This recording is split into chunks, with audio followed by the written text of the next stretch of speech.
The 100 women's competition 2025 का आज के मैच नंबर 20 जो कि खेला जाएगा ट्रेंट रॉकेट्स और मैनचेस्टर ओरिजिनल्स की वीमेंस टीमों के बीच में। जहां तक आते आते ट्रेंट रॉकेट्स की टीम ने ऑलरेडी 4 मुकाबले खेल रखे हैं, लेकिन जीता केवल एक है। बाकी तीनों मुकाबले ये टीम हार चुकी है, जिसमें से पिछला मैच भी एक था जो कि ये टीम हार करके यहाँ पर पहुंची है। लेकिन वहीं पर मैनचेस्टर ओरिजिनल्स की टीम की बात करें तो ये टीम को टोटल 5 मुकाबले खेल चुकी है। ये इनका मैच नंबर 6 होगा, लेकिन उन 5 में से 3 मुकाबले ये टीम जीती है, 2 हारी है। लेकिन पिछला मैच ये भी टीम हार करके यहाँ पर पहुंची है। तो दोनों टीमें जब हार करके अपना पिछला मुकाबला आज आएंगी और खेलेंगे ट्रेंट ब्रिज नॉटिंघम के इस मैदान पर, जो कि ट्रेंट रॉकेट्स का अपना होम ग्राउंड भी है। मैच होगा 19 अगस्त को शाम को 7:30 बजे से भारत के समय के हिसाब से। लेकिन ट्रेंट ब्रिज नॉटिंघम के मैदान पर उस टाइम पर बजे होंगे जब मैच स्टार्ट होगा, तो वहां का लोकल टाइम होगा दोपहर के 3। तो निश्चित तौर पर ये जो टाइमिंग है वो तो बताता है कि एक दिन का मैच खेला जाएगा। लेकिन यहाँ की जो पिच है उसके बारे में अगर आपको मैं सीधे सीधे बताऊं तो जो हमने पिछले मैच में भी देखा कि जो नेचर इस पिच का रहा वो थोड़ा सा स्लो था। साथ ही साथ गेंद यहाँ पर पकड़ रही थी पिच को, यानी कि गेंद बल्ले पर आते आते फंस करके आ रही थी। तो रन बनाना यहाँ पर उतना आसान था नहीं।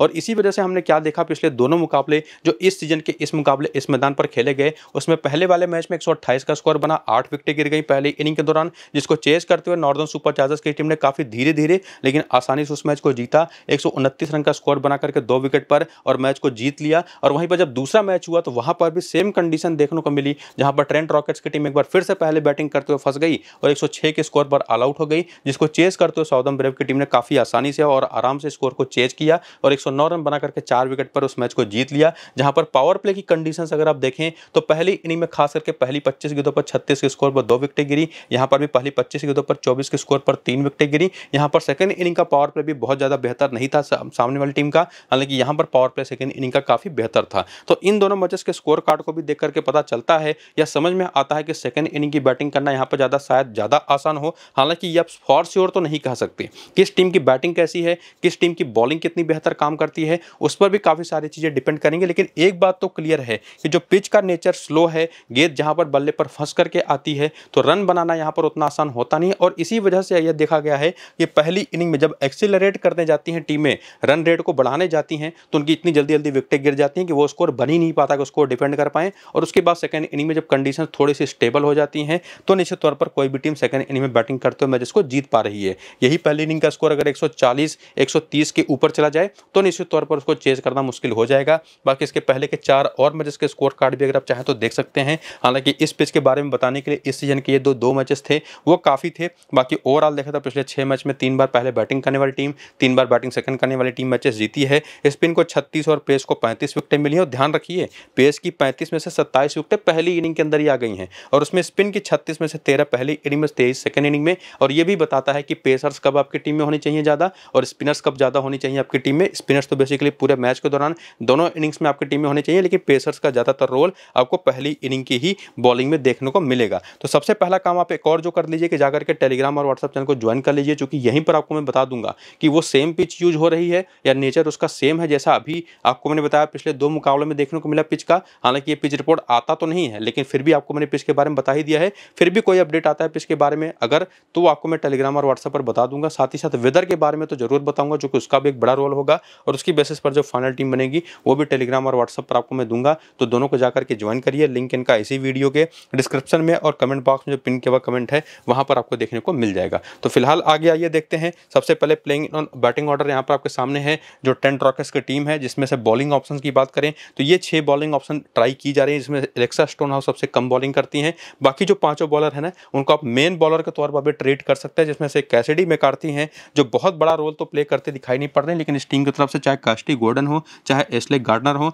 एलाना किंग हो और हेदर ग्राहम हो, ये 4 बेस्ट बॉलिंग ऑप्शन है जिनको आप सीधे टीम में लेके जाएंगे, जिनका रोल भी सबसे ज्यादा होता है एज ए बॉलर, जो कि कम से कम 16 ओवर की बॉलिंग अकेले करके दे देंगे वही चारों। तो बाकी बेंच के नाम तो आप देख ही पाए होंगे और साथ ही साथ यहाँ पर करियर के आंकड़े देखना चाहें तो ये भी देख सकते हैं। लेकिन ये जो करियर के आंकड़े हैं 100 फॉर्मेट के हैं और साथ ही साथ इस सीजन के स्टार्ट होने के पहले के हैं, क्योंकि इस सीजन के जो अभी तक के चारों मुकाबले ये ट्रेंट रॉकेट्स की टीम खेल चुकी है, जिसमें से 3 मैचेस हारी भी है, उसके नंबर्स आपको यहाँ पर देखने को मिलेंगे। और अभी तक के जो 4 मुकाबले या जो आपको ने बताया कि जिसमें 3 मुकाबले टीम हारी है, जो खेली है उसमें जो रिसेंट फॉर्म रहा है इनका, वो अगर आप यहाँ पर देखने आए तो दिखाई पड़ेगा कि ब्राउन स्मिथ 10 42 1 29 की 4 पारियां खेल चुकी हैं। कंसिस्टेंसी आपको देखने को नहीं मिलेगी। वहीं पर नेटली रैथ ये भी एज ए बैटर वो यूटिलिटी लेकर के नहीं आती कि इनको अपनी टीम में आप लेकर के जाएं। हालांकि इस टीम की तरफ से अगर आप देखें तो नेटली सीवर का एक जबरदस्त ऑप्शन आपके पास है, जो पिछले मैच में बल्ले से खाता भी नहीं खोल पाए। उसके पहले 51 नाबाद की पारी, फिर 15, फिर 64 की पारी, तो अल्टरनेट मैचेस में रन बना रही हैं, लेकिन इतनी बड़ी प्लेयर है कि इनको ड्रॉप करना वो तो आप सोच भी नहीं सकते। और साथ ही साथ बहुत बड़ी संभावना है कि ये शायद बॉलिंग भी अब करते दिखाई पड़े, ना इस मैच में तो आगे शायद बॉलिंग करते दिखाई पड़े, लेकिन बॉलिंग प्रैक्टिस लगातार कर रही हैं, किसी भी मैच में आकर के बॉलिंग कर सकती हैं। और बाकी एशले गार्डनर भी एक ऐसी प्लेयर हैं जिनकी परफॉर्मेंस तो अगर आप देखें काफ़ी ठीक ठाक रही है, और निश्चित तौर पर इनको टीम से ड्रॉप करने का वो भी आप सोच नहीं सकते। और इसके बाद आते हैं जोडी ग्रीवकॉक, ये भी कुछ खास ऑप्शन है नहीं। हेदर ग्राहम जो कि पूरे ओवर्स भी कर रही हैं, बल्ले से भी रन बनाकर देने की क्षमता रखती हैं, हालांकि रन अभी तक इनसे आए नहीं है, लेकिन बॉलिंग बढ़िया करी है। अगर आप देखें तो टोटल 4 मैचेस में 5 विकेटें ले चुकी हैं। इसके साथ आती हैं एमा जोन्स जो कि निश्चित तौर पर बहुत तेज बैटिंग करती हैं और रन इनसे बने भी नहीं है, तो स्मॉल लीग की टीम हमारी बनती नहीं। लेकिन एलाना किंग की बात करें तो ये निश्चित तौर पर one of the best bowling option इस टीम की तरफ से हैं, जो कि सीधे टीम में आएंगे, जिनकी परफॉर्मेंस भी ठीक ठाक रही है।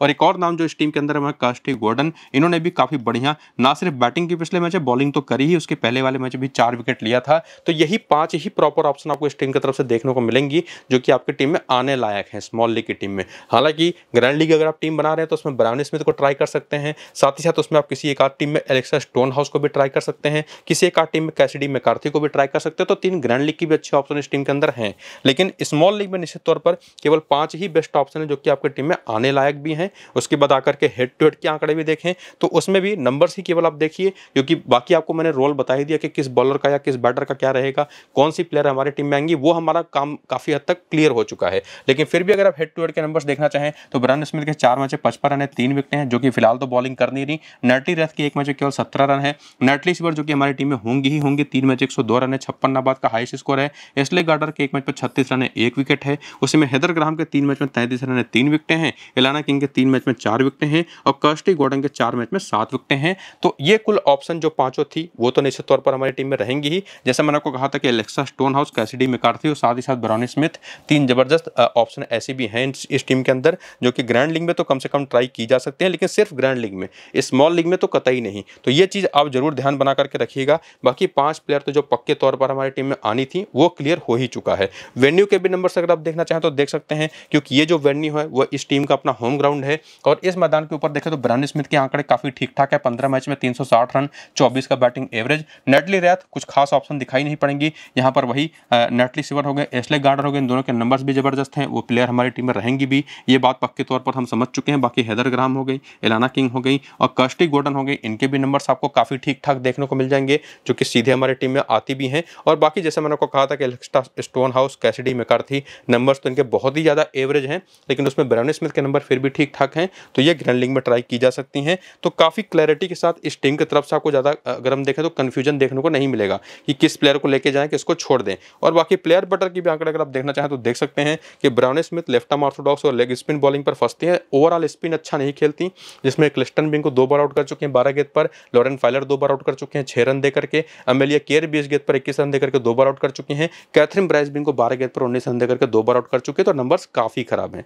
इसके बाद नैटली रेथ की बात करें तो कैथरीन ब्राइस पर, डैनियल ग्रेगरी पर और लॉरेन फाइलर पर एक बार सस्ते में आउट हो चुके हैं। एशले गार्डनर और नेटली सीवर की बात करें तो दिक्कतें तो इनको हैं, एशले गार्डनर को ऑफ स्पिन पर, नेटली सीवर को लेफ्ट आर्म ऑर्थोडॉक्स बॉलिंग पर, जिसमें इनको एक्लेस्टन भी आउट करती रही, हालांकि रन उनके खिलाफ अच्छे खासे इन्होंने बनाए हैं, लेकिन निश्चित तौर पर ये नंबर्स उतने प्रॉपरली यूज शायद ना हो पाए, क्योंकि ये 2 बड़ी प्लेयर है जो कि सीधे हमारी टीम में भी आएंगी, कप्तान और कप्तान की भी ऑप्शन बनेंगी। बाकी जोडी ग्रीवकॉक हैं, एमा जोन्स और हेदर ग्राहम के भी प्लेयर बटल के आंकड़े अगर आप देखना चाहें तो वो भी देख सकते हैं। और उसके बाद आइए आगे बात करते हैं दूसरी टीम के, जो कि है मैनचेस्टर ओरिजिनल्स की। इनका भी प्लेइंग और बैटिंग ऑर्डर देखें तो पावरफुल टीम दिखाई पड़ती है, जिसमें बेथ मूनी है, कैथरीन ब्राइस है, अमेलिया केयर है, डेनड्रो टोटी है, सोफी क्लिस्टन है। बॉलिंग में देखेंगे तो महिका गौर और लॉरेन फाइलर जैसी 2 बढ़िया तेज गेंदबाज भी हैं। और इन बॉलिंग ऑप्शंस में अगर आप देखें तो डैनियल ग्रेगरी ने तो पिछले मैच बॉलिंग नहीं करी, लेकिन बाकी जो कुल मिलाकर के 6 बॉलर्स ने बॉलिंग करी, उसमें महिका गौर ने 3 ओवर, कैथरीन ब्राइस ने 4 ओवर, लॉरेन फाइलर ने 3 ओवर, एक्लिस्टन ने 4 और अमेलिया केयर ने 4, डेनड्रो टोटी ने 2 ओवर करे। और किसने कहां पर किस ओवर में आकर के बॉलिंग करी वो भी आप यहां पर देख करके समझ सकते हैं, उसमें बैटिंग ऑर्डर को भी इंक्लूड कर सकते हैं। और बाकी बेंच के जो प्लेयर्स हैं वो उतने इंपॉर्टेंट है नहीं कि उनकी तरफ आप ज़्यादा ध्यान भी दें।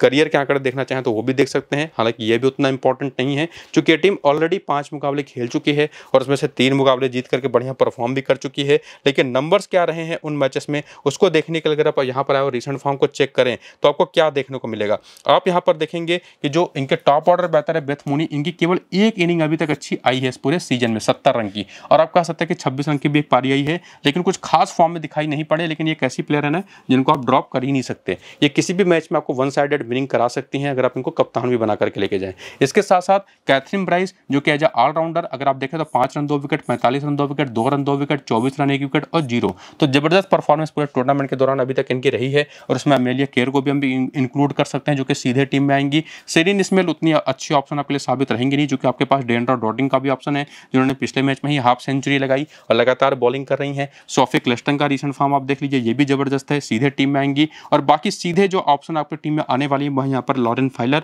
और इसके साथ साथ एक नाम यहाँ पर महिका गौर का भी होगा जिनको आप ट्राई कर सकते हैं। लेकिन ये बात तो कम से कम क्लियर है कि सामने की टीम की तरफ से भी 5 बेस्ट ऑप्शन हमारे पास थी, बाकी 3 ग्रैंड लीग के ऑप्शन से जो कि हमारी टीम में आ जाएंगी और बाकी यहाँ से भी 6 प्रॉपर ऑप्शन हैं जो कि सीधे हमारे टीम में आएंगे बिना किसी कंफ्यूजन के। ज़्यादा से ज़्यादा वहाँ पर ट्राई करना चाहें तो महिका गौर को लेकर जा सकते हैं। बाकी कोई ऑप्शन ऐसे है ही नहीं कि जिनके ऊपर आप ध्यान भी दें। तो निश्चित तौर पर यही 6 प्रॉपर बेस्ट ऑप्शन है और सामने की टीम की तरफ से 5 ऑप्शन हमने देख लिए थे जिनके बेसिस पर हमारी टीम बनने वाली है। तो टीम तो हमारी यहीं तक आते आते काफ़ी हद तक क्लियर हो चुकी है। लेकिन कुछ नंबर्स भी होते हैं जिसमें हेड टू हेड के आंकड़े देखें तो वो भी काफ़ी हद तक कभी कभी आपको हेल्प कर देते हैं। जैसे बेथ मूनी के देखेंगे तो फॉर्म भी अच्छा नहीं है, हेड टू हेड में भी 2 मैच में 37 रन है, तो शायद आप ये रिस्क लें कि इनको ड्रॉप कर दें और कोई ऐसा डिफरेंशियल प्लेयर लेकर के जाएं जो कि आपको टीम वन साइडेड जिता सके, ग्रैंड लीग में अच्छा रैंक दिला सके। लेकिन वो सिर्फ ग्रैंड लीग के लिए मैं सजेस्ट करूंगा, स्मॉल लीग में ये रिस्क आपको लेने की जरूरत है नहीं। कैथरीन ब्राइस के 2 मैच 32 रन है, 1 विकेट है। अमेलिया केयर के 2 मैच 62 रन है, 2 विकेटें हैं। साथ ही साथ डेंड्रा डॉटिंग के 3 मैच में 59 रन है, 2 विकेटें हैं। यहाँ पर सोफी क्लिस्टन के भी नंबर 4 मैच 5 विकेटों के साथ काफी शानदार हैं और लॉरेन फाइलर के भी 3 मैच में 4 विकेटें हैं। और बाकी प्लेयर्स के नंबर ही हेड टू हेड के इतने खराब हैं कि उसको आप देखना भी पसंद नहीं करेंगे और सीधे आएंगे आगे और देखेंगे यहाँ पर हम वेन्यू का नंबर और इस मैदान पर ट्रेंट ब्रिज के नॉटिंघम के मैदान पर क्या परफॉर्मेंस रही है उसको अगर आप देखें तो इस मैदान पर भी बेथ मूनी नहीं चली हैं। एक मैच में केवल 13 रन है। लेकिन फिर वही आपको मैं कहूंगा कि स्मॉल लीग में इनको ड्रॉप करने का मत सोचिएगा, ग्रैंड लीग में एक ऐसी प्लेयर बन जाती है जिनको ड्रॉप करके कोई भी दूसरी ग्रैंड लीग के ऑप्शन आप ट्राई करिए। बाकी कैथरीन ब्राइस के नंबर्स आप देख लीजिए, अमेलिया केयर के नंबर्स देख लीजिए, यहाँ पर सोफी क्लिस्टन और डेंड्रा डॉटिंग को भी इंक्लूड कर लीजिए। उसी में देखेंगे तो लॉरेन फाइलर के 2 मैच में 1 विकेट है। डैनियल ग्रेगरी भी यहाँ पर अच्छा काम करती रही हैं, बॉलिंग भी कभी कभार करती दिखाई पड़ेंगी लेकिन कभी कभार रेगुलर बेसिस पर ये बॉलिंग करेंगी, इसको लेकर के आप कुछ भी निश्चित तौर पर फॉर श्योर नहीं कह सकते। इसके बाद प्लेयर बैटल के भी आंकड़े आपके सामने हैं जिसमें बेथ मूनी एलाना किंग पर 3 बार 33 गेंद पर आउट हो चुकी हैं। दिक्कत इनको नेटली सिवर ने भी दे रखी है जो फिलहाल बॉलिंग तो करती नहीं लेकिन बाकी को काफी बेहतर खेल गई है। कर्स्टी गॉर्डन के दूसरे गेंद पर 1 रन बनाकर के 1 बार आउट हो चुके हैं। कैथरीन ब्राइस को एस्ले गांडर 1 बार सस्ते में आउट कर चुके हैं। सेरिन स्मेल इनके सामने जो भी बॉलिंग आएगी खास करके स्पिन बॉलिंग उस पर बहुत खराब खेलती हैं। बाकी अमेलिया केयर के भी आंकड़े प्लेयर बैटल के अगर आप देखें तो हेदर ग्राहम स्पेसिफिकली उनको काफी परेशान करती हैं। इसके बाद यहाँ पर डेंड्रा डॉटिन और एलिस मोनागन के भी प्लेयर बैटल के नंबर्स आप देख सकते हैं जिसमें एलाना किंग का नाम आपको काफी हैवीली दिखाई पड़ेगा। तो एलाना किंग का एक नाम भी एक अच्छा बन जाता है ग्रैंड लीग या स्मॉल लीग के लिए कप्तान है उस कप्तान का जो कि डिफरेंशियल रहेगा। और बाकी जब यहाँ तक आते आते 6 प्लेयर मैनचेस्टर की तरफ से और साथ ही साथ ट्रेंट ब्रिज की तरफ से 5 प्लेयर पिक करके जब आप स्मॉल लीग की टीम बना लेंगे जो आपको मैंने सजेस्ट कर भी दिए 6 नाम, तो जो कप्तान है उस कप्तान की बेस्ट ऑप्शन आपको दिखाई पड़ेंगे वो है एस्ले गांडर और अमेलिया केयर जो कि सभी की कप्तान है उस कप्तान होने वाली हैं। लेकिन इसी में कुछ डिफरेंशियल ऑप्शन भी हैं जैसे आप कैथरीन ब्राइस हैं, नेटली सिवर है, डेंड्रा डॉटिन है जिनको रिस्क लेकर के आप लेके बना सकते हैं टीम में कप्तान है उस कप्तान और एक शानदार विनिंग कर सकते हैं। बाकी फाइनल टीम क्या रहेगी उस पर अभी क्वेश्चन मार्क है क्योंकि वो आपको मैं वेदर के अपडेट के साथ फाइनल टीम टेलीग्राम और व्हाट्सएप पर देने वाला हूं टॉस के बाद। तो दोनों को जाकर के टेलीग्राम और व्हाट्सएप को ज्वाइन करिए, लिंक आपको डिस्क्रिप्शन में और पिन कमेंट में देखने को मिल जाएगा। तो पूरा वीडियो देखिए, वो सबसे जरूरी है। टेलीग्राम व्हाट्सएप को उसके बाद ज्वाइन करिएगा। फिलहाल इसको यहीं पर करेंगे खत्म, चलते हैं, नमस्कार।